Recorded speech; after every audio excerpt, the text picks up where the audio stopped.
David, on passe à vous et on vous accueille donc après ces 110 jours que vous avez passés. Alors vous allez nous dire où vous les avez passés, vos 110 jours de réserve. Mais d'abord, comment ça va ?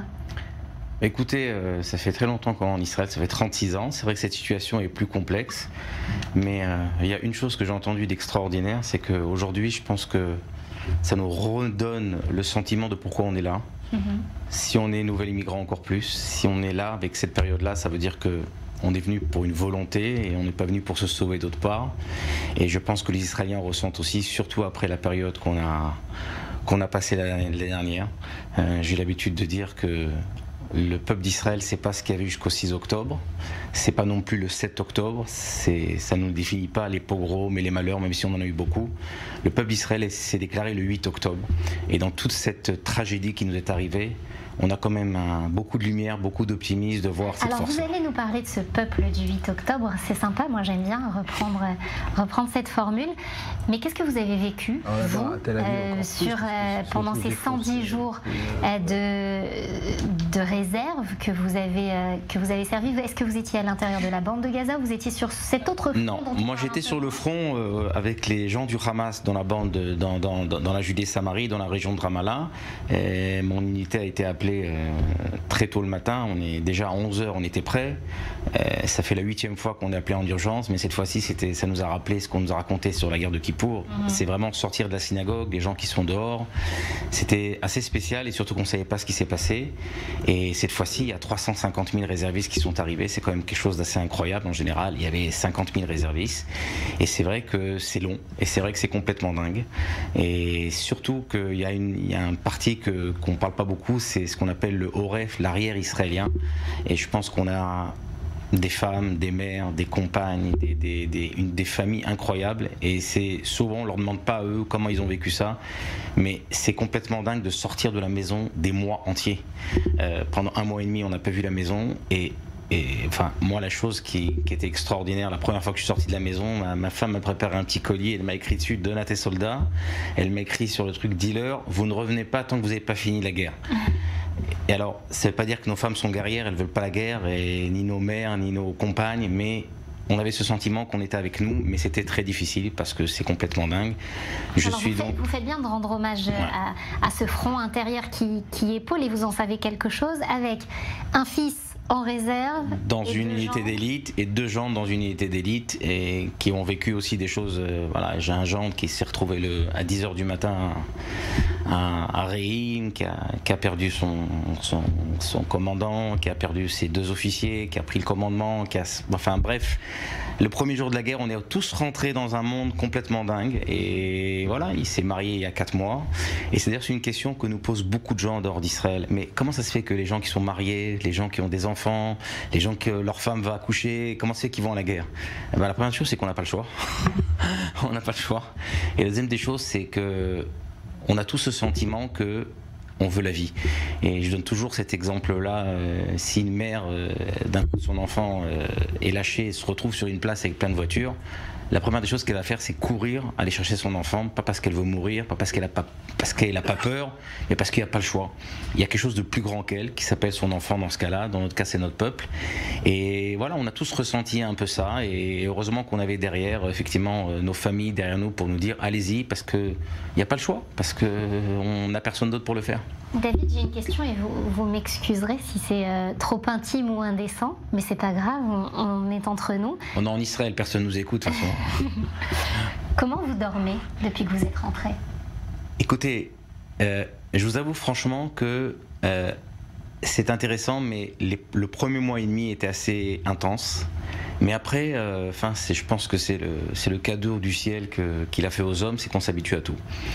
Alors je vous avoue que j'ai encore maintenant 2 gens qui sont dans Gaza. Est-ce que le matin, on n'est pas stressé? Est-ce que quand quelqu'un tape à la porte, on n'est pas stressé? Oui. Et c'est vrai que peut-être pour la première fois de ma vie, on a eu un peu plus le sentiment de peur. On connaît tous des gens autour de nous, on a tous des voisins, des amis. Dans cette guerre-là, on est tous On a tous été touchés, mais voilà, des fois effectivement, oui, mais ce qu'a fait Tsahal, et ça c'est incroyable, après 75 ans, avant de sortir des périodes de réserve, on a fait une journée entière avec des psychologues pour justement sortir les choses qu'on avait, pour essayer d'expliquer, pour essayer justement de ne pas rester avec quelque chose sur l'estomac. Alors c'est intéressant ce que vous dites, parce qu'on sait même qu'il y a certaines unités spéciales qui entrent à l'intérieur de la bande de Gaza même pour parler avec... Tout à fait. Quand il y a eu les catastrophes de l'unité, notamment des parachutistes récemment, ou d'autres événements traumatisants, pour parler avec les soldats à l'intérieur même des zones de combat. C'est quand même sans précédent, parce qu'on parle des tunnels, etc. Mais il y a énormément d'autres choses qui sont mises en place et qu'on n'a jamais vu dans l'histoire de la guerre. Tout à fait, parce qu'on s'est aperçu qu'en fait les traumatismes ils passent pas, et même des traumatismes de 50 ans ressortent, et enfin ça, l'État d'Israël a compris qu'on devait sortir ce traumatisme, et si quelqu'un, voilà, j'ai mon gendre que j'ai vu pour la première fois au bout de 100 jours, et je lui ai posé la question, il voulait pas parler, et au début quand il a commencé à parler, on voit que dès qu'il commence à parler, il a envie de parler, c'est-à-dire que les gens, l'Israélien c'est le dur, c'est la personne qui a jamais peur, qui a jamais mal, etc. Mais en fin de compte, il y a des choses qui sont intérieures, et ça fait du bien de sortir, et ça fait du bien de parler, et ça je pense que c'est un grand réconfort, et puis le réconfort du peuple derrière, c'est voilà, ça remonte le moral. Voilà, quand j'étais là, vous me disiez, mais David, vous êtes très très optimiste. On était en pleine guerre dans la rue en Israël. Les gens criaient, vous n'êtes pas mon frère. Les gens criaient, on veut partir du pays, on veut pas servir à l'armée. Et je disais toujours, voilà, je me rappelle quand j'ai écrit mon livre, les gens me disaient, mais David, tu écris, on est des frères, on est une famille, on est ensemble. Les gens sont prêts à mourir les uns pour les autres. Mais tu vois pas la réalité en Israël aujourd'hui. On vit une réalité où les gens se disent tu n'es pas mon frère, les gens se disent s'il y a la guerre je vais pas là, les gens disent je veux partir du pays, et aujourd'hui ces mêmes personnes là qui ont dit je veux partir du pays sont là, les mêmes médecins qui ont dit je veux quitter le pays, on veut plus servir dans les hôpitaux en Israël sont dans la bande de Gaza. Vous l'avez ressenti ça en plein cœur de Ramallah, en pleine opération, vous l'avez senti cette unité? Écoutez, je vous avais raconté que je sers avec le porte-parole de l'association la plus à gauche d'Israël, la plus connue d'Israël, et j'ai avec moi quelqu'un qui est devenu célèbre puisque c'était l'officier de sécurité de la fête à Reim, on peut dire son nom, Federman, Elkana Federman, qui sert avec nous dans notre unité. Et son père est dans l'association la plus à droite d'Israël, ils sont dans la même unité. Et c'est absolument incroyable que les gens, quand ils sont sortis, ils ont entendu qu'encore des gens se disputaient dehors.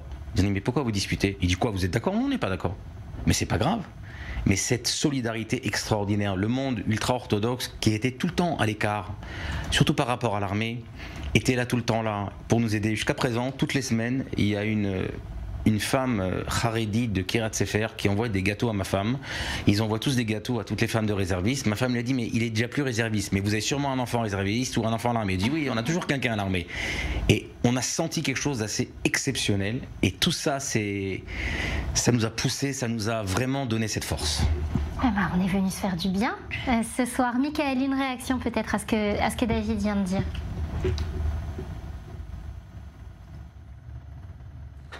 Je crois que ce que David vient de poser là avec ses récits assez émouvants, c'est au fond peut-être du matériau pour des romans, des films, des essais pour les 10 ans à venir en Israël. Parce qu'on a bien compris que cette expérience qui est existentielle, humaine, collective, qui est en train d'être vécue, est effectivement hors norme, tout comme ces opérations militaires, telles que l'a dit tout à l'heure la ministre de la Défense, sont hors normes. Je crois que c'est Myriam Shermer qui dit souvent que c'est à la fois une guerre urbaine et souterraine qui est menée, et c'est absolument donc inédit pour une armée comme occidentale, une armée comme celle de Tsahal. Je rajouterai simplement qu'effectivement, par rapport à tous vous avez évoqué les réactions, comment fait-on pour vivre ces traumatismes, ces retours et cette expérience collective et cette difficulté. Il y a ces jours-ci en France un philosophe qui s'appelle Guillaume Leblanc qui publie un livre qui s'appelle Oser les larmes, et qui dit qu'il faut absolument être capable de pleurer parce que c'est très bon sur le plan existentiel. Je crois que malheureusement c'est peut-être une expérience de résilience qu'Israël va devoir faire et fait déjà régulièrement. Importante à apprendre peut-être, savoir pleurer pour celui qu'on appelle le cactus, le tsabar en Israël, qui a des épines et qui est fort d'apparence. Surtout pour les hommes. Surtout pour les...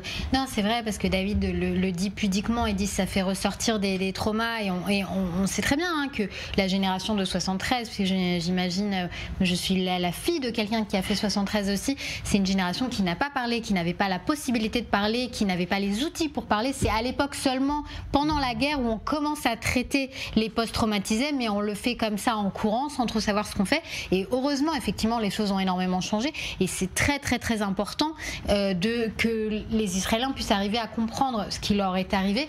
Moi, vous savez hein, que ma théorie, c'est ce qui s'est passé dans les 50 ans entre Yom Kippour, entre la guerre de 73 et la guerre de 2023, c'est 50 ans où les Israéliens n'ont moins affronté l'extérieur, ils l'ont affronté, mais ils se sont surtout affrontés les uns les autres, justement parce qu'ils y avaient beaucoup de traumas les uns les autres, qu'ils n'arrivaient pas ils arrivaient même plus à se comprendre, parce qu'ils avaient chacun leurs douleurs, leurs blessures, leurs cicatrices, et on n'arrivait plus à se parler. Et là, d'un coup, effectivement, on a remis tout le monde dans les tranchées, métaphoriquement parlant, sans Twitter, ce qui est quand même très important, et on l'a déprouvé, les réseaux sociaux dramatiques pour ça, effectivement, et on se rend compte à ce moment-là que les barrières tombent. David, on vous attend pour le tome 2 de Hamsegoula avec ses expériences de guerre. Écoutez, tout le monde m'a dit, tu l'as écrit trop tôt. Et moi je dis au contraire, parce que je pense qu'aujourd'hui ça nous remet la proportion. Il y a aussi une chose que je parle beaucoup, c'est le bien et le mal. Et s'il y a une chose qui est sortie d'assez extraordinaire, il y avait une délégation de députés français qui sont venus en solidarité ici. Et j'ai posé une question à quelqu'un, je dis pourquoi vous êtes venus? Il dit parce que on pense qu'on a des vraies valeurs de la France aujourd'hui à défendre. Et les vraies valeurs de la France, c'est vos valeurs aussi. Et c'est vrai qu'aujourd'hui, on a vu en France, avec aussi une vague d'antisémitisme, un nombre d'intellectuels, un nombre de personnes de la télévision, etc., qui se sont levés en disant il y a un bien et il y a un mal. Et je pense que ça, c'est quelque chose d'assez extraordinaire. Donc, c'est intéressant parce qu'on voit que les gens me disent mais tu avais raison. Je dis c'est pas moi qui avais raison, c'est nos sages qui avaient raison. Ils n'ont pas bougé. Nous, on l'a peut-être pas vu à l'époque. Comme j'ai dit, le 6 octobre, c'était pas le peuple d'Israël. Le 7 octobre, on n'est pas le peuple des massacres et de la Shoah. Le 8 octobre, on se redécouvre de nouveau. Et c'est ça qui nous apporte la force. C'est dommage que c'est venu dans ces cas-là. Gloire au peuple du 8 octobre. Merci beaucoup David d'être venu. Je vous en prie, shalom, nous en shalom. parler. Et